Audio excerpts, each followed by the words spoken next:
This is Heartrepreneur Radio, maximizing your personal and business results by leading with your heart. With your host, Terri Levine. Listen every week as Terri tackles the topics that will help you become a successful heart-centered entrepreneur. Be sure to read the blog posts at www.heartrepreneur.com/blog. Come back often and add this show to your favorite RSS feed or subscribe in iTunes.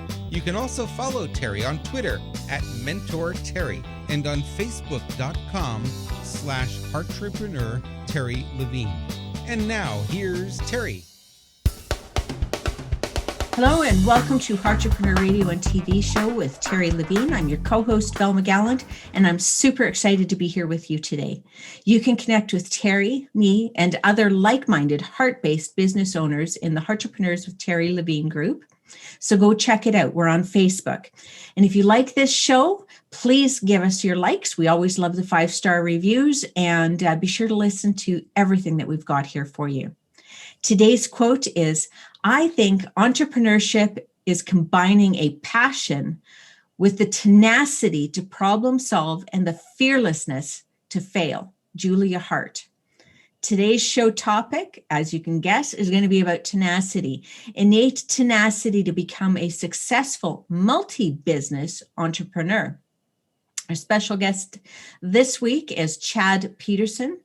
Chad is an expert business broker and the founder of Peterson Acquisitions, an award-winning M&A firm, mergers and acquisitions. Chad's firm handles transactions in $1 million to $25 million range, with some deals exceeding $25 million.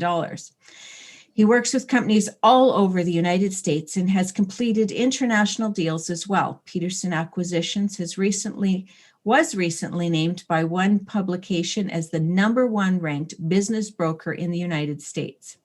What sets Chad apart from all other business brokers is his aggressive style, work ethic, and tenacity that are rooted in humble beginnings. Chad is a self-made entrepreneur that has been in the trenches. He has started, built, and sold 6 of his own businesses. Chad wrote the book From Blue to White, A Working Man's Guide to Self-Employment. Best-selling author Scott Alexander of Rhinoceros Success wrote the foreword. And he also wrote the book Swinging Doors, A Guide to Selling Your Company, and is the host of the podcast Business Brokers, Buying, Selling, and Growing Businesses. Welcome to the show, Chad. Thank you so much. I'm glad to be here.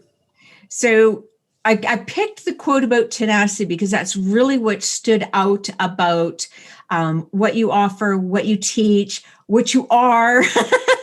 Sure. And so I'm really looking forward to hearing about you, your tenacity, and why you think it's important to become a multi-business entrepreneur or multi-company entrepreneur. Sure. Well, I've built these companies, and, some people think that I'm crazy for what I've done. But, if you're not on the fringe, if you're not, that quote that you said before we got started, if you're not willing to take the risk to fail, you're probably not going to win. And, I've built these companies. I've had a lot of hardships to build those companies. They don't come easy. And you're not looking for easy as an entrepreneur. So you have to have tenacity, and you have to have passion, and I would say you have to be obsessed. I mean, passionate is good, but to be obsessed is even better.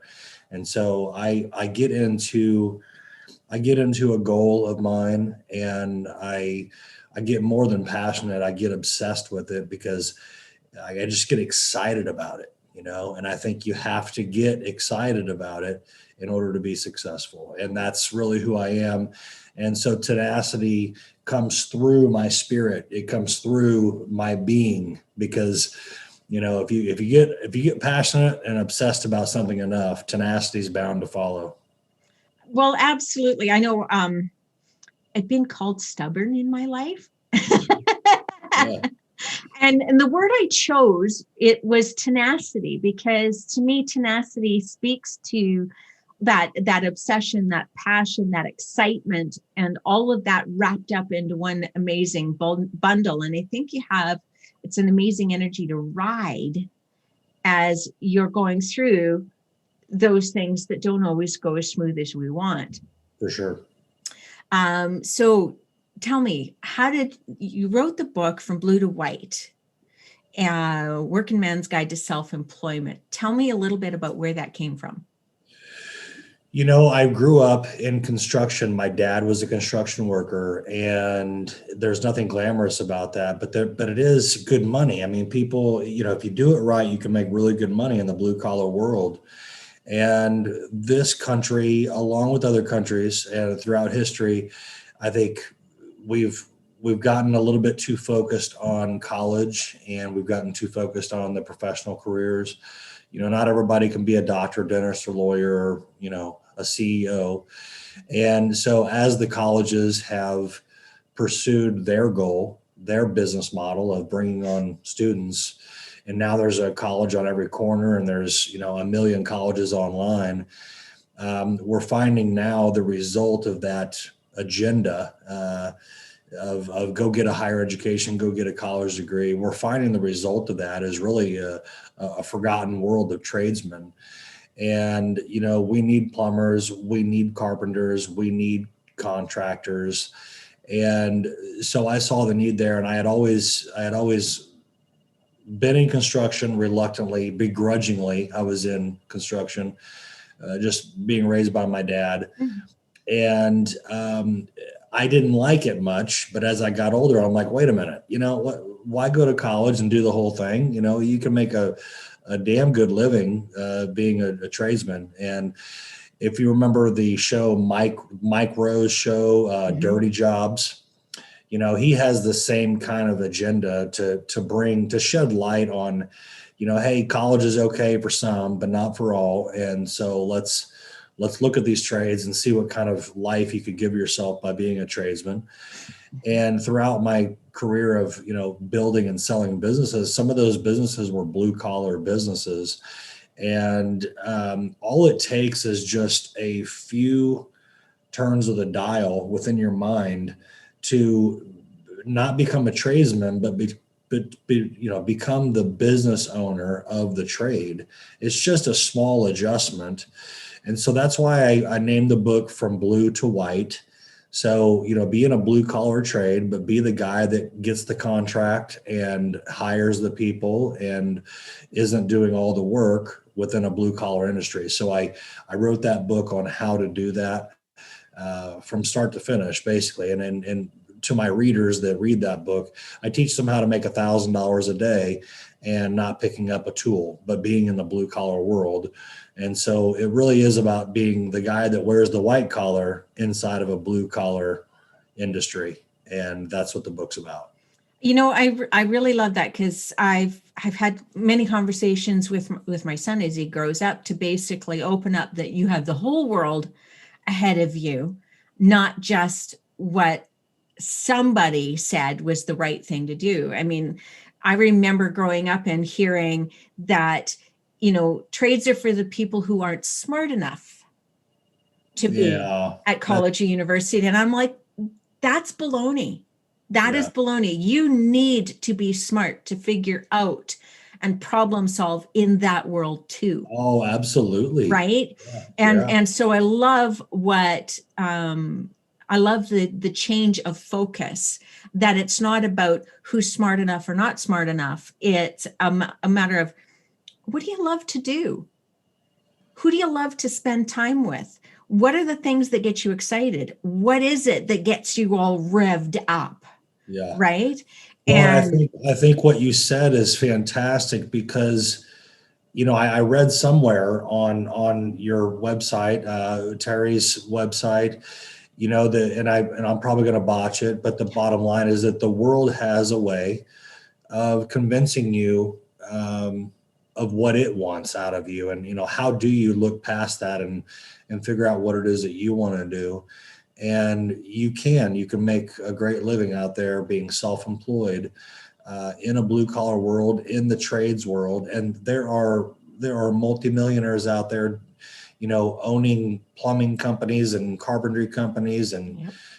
Flooring companies and, all sorts of things. And there's such opportunity out there, but you have to get past that old way of thinking that blue collar is less than the white collar or less than college. And I think that we are seeing the result of it, because people are leaving, students are leaving college with a lot of debt.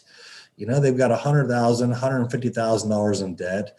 They've lost 4 or 5 years of their life that they could have been out there actually getting something done, rather than just racking up an education and getting out and being confused. I think really we're talking about massive confusion, because you're supposed to go to these 4-year universities and you're supposed to get out and you're supposed to be ready for the world. And you're supposed to go out there and grab the tiger by the tail. But more often than not, probably 90% of the time, people get out of college and they say, what am I going to do? I've got a degree, but what am I going to do now? And now there's a million other people that are standing in line for that very same job that have that very same degree. And so I think that somebody can go out there and start making money and be 4 or 5 years ahead of income and not have debt.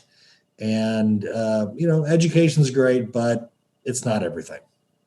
Well, and again, it's the judgment of what education looks like and all of that kind of thing. And I think the world has evolved, and it will continue to evolve.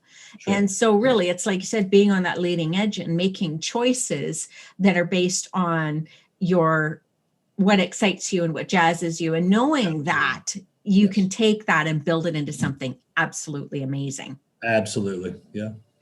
So how did you move from a single business owner, and why did you choose to move from a single business owner to a multi-business owner? Well, some of the times it was just an add-on business. I would, for instance, I owned a mortgage company and I had 120 people that worked for me, and we had 5 locations. And this is before the 2008 bust, the 2008 crash. And we were gobbled up in the housing crisis of 2008, because we were selling the mortgages in that real hot market of the mortgage boom. But I opened up a title company. So, if you're going to be doing mortgages, you have to go through a title company. So I opened up the title company to dovetail with my mortgage company. Other companies were just that, I had one company down, so why not start another one that was of similar nature? And as long as I'm not the one that is being, the cook and the chef and the bottle washer, then if I can build a company around me and I can create jobs and create tasks for people and own the company rather than it owning me, then why not? It's another stream of income. And so I did that until I sold all my companies and ended up just helping other people sell their businesses. So really, it was a couple of 2-degree shifts each time. And one was building on another and one was connected to another. And so in one business, you saw another opportunity and then you went after that opportunity. Absolutely. Yeah. Yeah. Because, if you're not trying to grab opportunity, you're probably going to be complacent. So, I was always reaching, let's keep going. And it was just that drive and that tenacity that kept me reaching for the next thing. And I didn't pay attention to what I was doing while I was doing it, but I look back and I'm like, man, that's exactly what I needed to do. I was working way too hard, way too much, extending myself emotionally and from a time perspective to get there. But looking back, it was all worth it. I've enjoyed it. Well, and with each one of those things that you took on, the things that you ended up learning out of it, I think that difficulty has got a bad rap. Yes. Yeah. Yeah. The harder path is the better path. It is. Yeah. So I think things are much easier whenever you decide. I think when you're in indecision, things get painful. When you decide to do something, the rest is easy. And so I was really good at making those decisions to decide to move forward and to conquer, to do it, to build another business, to write another book. Deciding is the hardest part. The rest of it's easy. I like that. I like that a lot, actually, because I think too, deciding and choice does not exempt you from challenge, but not deciding, not choosing will definitely move you into pain. Absolutely. And challenge can hurt a little bit, but I mean, that's, to me, it's the difference between exercising for strength and not exercising and ending up with injury. Yes. Yeah. Decide, or it will be decided for you. Exactly. Yeah. Exactly. Yeah. Okay. So what I want to do is I want to make sure that our listeners have an opportunity to connect with you and connect with some of your information, because I'm sure there are a lot of people out there who are tenacious and do see the value and the challenge and growth and everything like that. So how can our listeners have an opportunity to connect with you and what you offer? The easiest way to do it is to go to petersonacquisitions.com. There is a free download of my book. If they let me know that they heard me on your show, I'll send them a free download of the book, Swinging Doors, A Guide to Selling Your Business.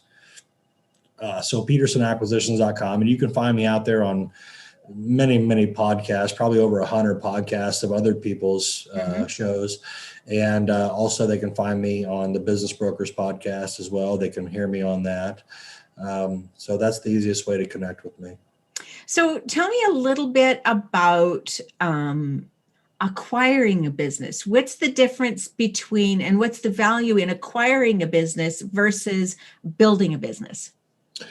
Sure. Well, to buy a business, you've already bought the blood, sweat, and the tears that somebody else has gone through from concept to creation of building that business. Whereas building it, you're going to have to put in the work. It's the blood, sweat, and tears that it takes to build a company is really the hard part. Mm-hmm. There's a big difference between somebody who owns a business and somebody who built the business. In other words, if you can manage a business, you really probably are more like a manager. If you're an entrepreneur, you're the person who built it. So entrepreneurs build and business owners manage the business. And there's a big difference. I think that people need to understand what they are. I am an entrepreneur. I'm not the greatest business operator. And the reason is because I like to build them. I like to build them and go through all that exciting, divide and conquer thing that it takes to get it done. But once I get it, flat and steady and running, somebody else that's more managerial day to day needs to be in there. And so when you buy a business, you're buying a managing position to manage that business, versus building it. You have to be the one that has that tenacity and that grit to start from nothing and plant a seed and try to grow a tree all on your own and have that tree blossom into a big, beautiful business.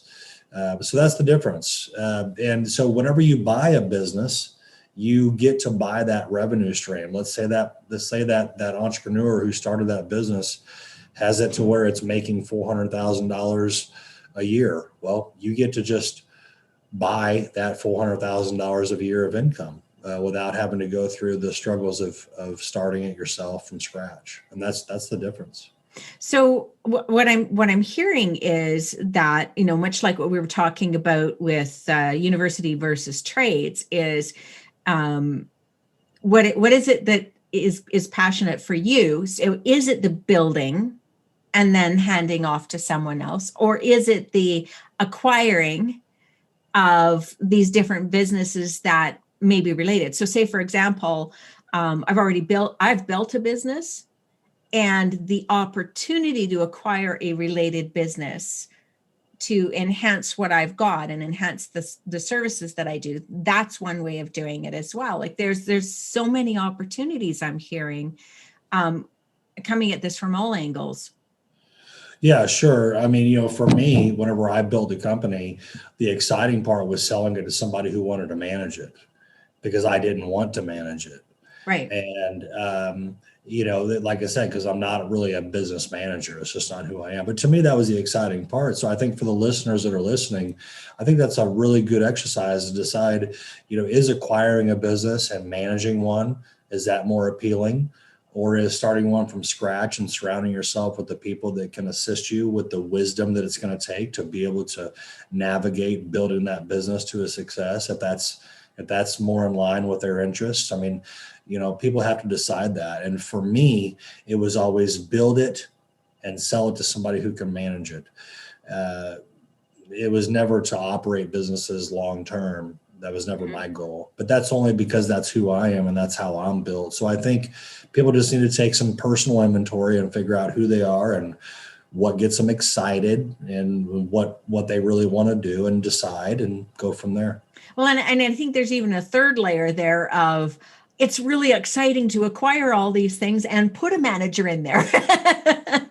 For sure. Right? Like there's so many different ways to look at this, and most companies already have a manager in place anyway. So, you get to buy the company and take the owner's role. And I think it's nice to purchase a business and give everybody a little bit of a raise and come in and be the business owner and, walk in and increase their pay a little bit, give them some incentives, and see what you can do with the business far greater than what the previous owner did, or the entrepreneur of it, because everybody has their limitations. So let's just say that I got a business that I built it to making $400,000 a year.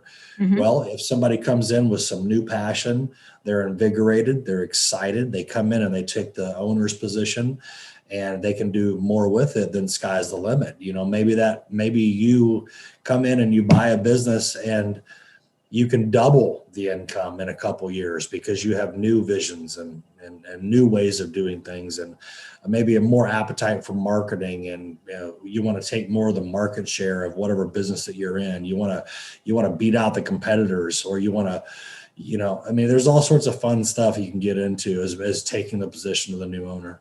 Oh, absolutely. So like I'm hearing all kinds of opportunities. Like, what if you love building culture? Right. You can walk in and build a culture inside of there. And there's all kinds of opportunities. Even if you are a builder of businesses, there's still opportunities to take on a business that's established and then amplify it even more. Right. So it sounds to me like what you've built here is actually could be a lot of fun, coming at it from all angles. So whether you're working from it as a building to pass on to someone, or taking on something. So tell me a little bit more about, I know we don't have too much time left, but what are some of the things that somebody needs to pay attention to if it's time for them? Say there's somebody like you that they love the building process. They've got this to where it's running like a well-oiled machine, and a new exciting idea has come on and it's time to sell this company. What are some of the things that somebody has to pay attention to? Well, the main thing they want to pay attention to is their revenue. You want to make sure that you're running clean books, that you're not living too much out of your business. The U.S. tax code allows for business owners to shelter themselves against heavy taxation by way of writing things off. So anything that you have for personal benefit, make sure you note in your books, if it's paying for your vehicle, your 401k, your health insurance, things like that, make sure that it's all accounted for and it's shown in the tax returns. Run clean books, because whenever we go to sell your business, all those things that your company has paid for is actually income that the buyer would receive. And so therefore there's a dollar value attached to that. So let's just say that you're making $400,000 a year in your business, but also your company's paying for $75,000 worth of things annually, whether it be your health insurance, 401k, car payment, car insurance, all those kinds of things. All that adds up to be part of the income So whenever you sell, if you're not running clean books, if you're not reporting what you're making, if you're trying to play the tax game and have your accountant beat down your income number to where you're paying less taxation, it's going to hurt you whenever you go to sell your business, because you're not going to get the value that you really want out of your business unless you're showing those expenses and paying taxes. So the trick to getting the most out of your business is to pay more taxes. And I know that sounds counterintuitive, but if you pay more taxes, then you're going to be able to sell your business for a higher price tag. Okay, that's a really interesting perspective that I never would have thought of. That's awesome. Okay. So if somebody wants to learn more from you, they head to your website again? Yeah, PetersonAcquisitions.com. Okay. And there, if they let you know that they found you through our show, you're going to give them a copy of your Swinging Doors book. Is that correct? Absolutely. Right.